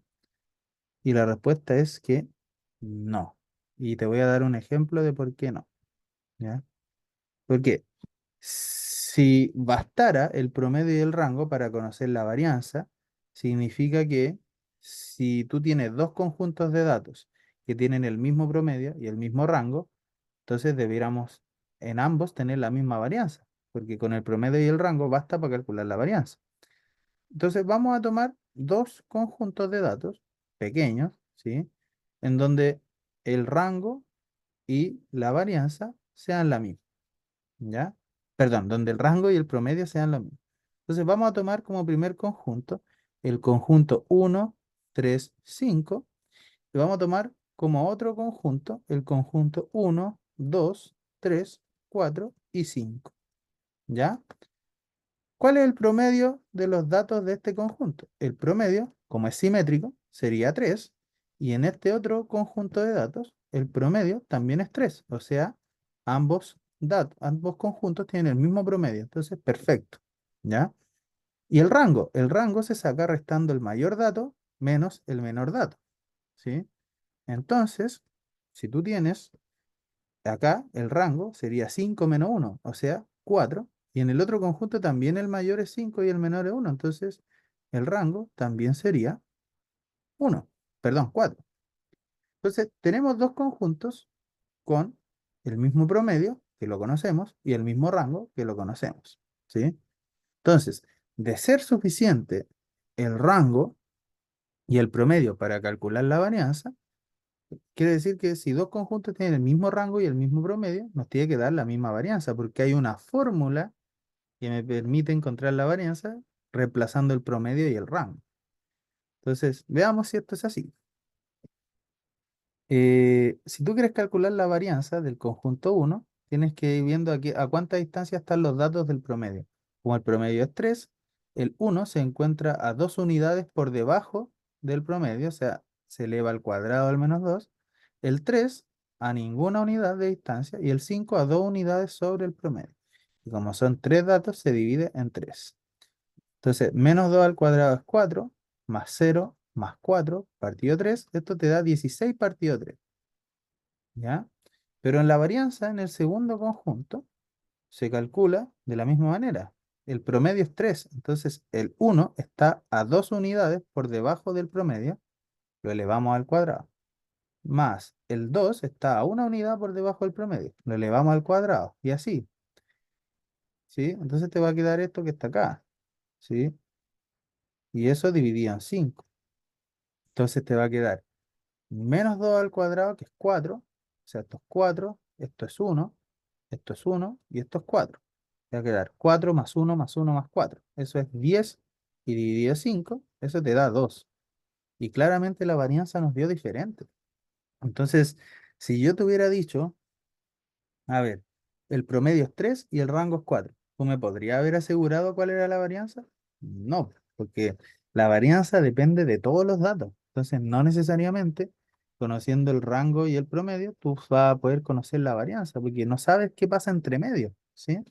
Entonces, inmediatamente sabemos que si tú conoces el promedio y el rango de las edades, no te basta. Entonces, la alternativa correcta sería uno por sí solo. Y con esto, si usted respondió todas las preguntas tal como yo expliqué acá, o al menos las que tiró la chunte coincidieron con las que yo le di acá, usted obtuvo los 1000 puntos, ¿ya? Así que espero, chiquillos, que le haya ido muy bien. Espero que este video les sirva para entender qué es lo que usted necesita para poder rendir una buena PAES M2. Y bueno, en el futuro a lo mejor estaré dando más consejos, explicando ejercicios que me manden, ¿ya? Así que un abrazo, que le haya ido muy bien y nos vemos. Adiós.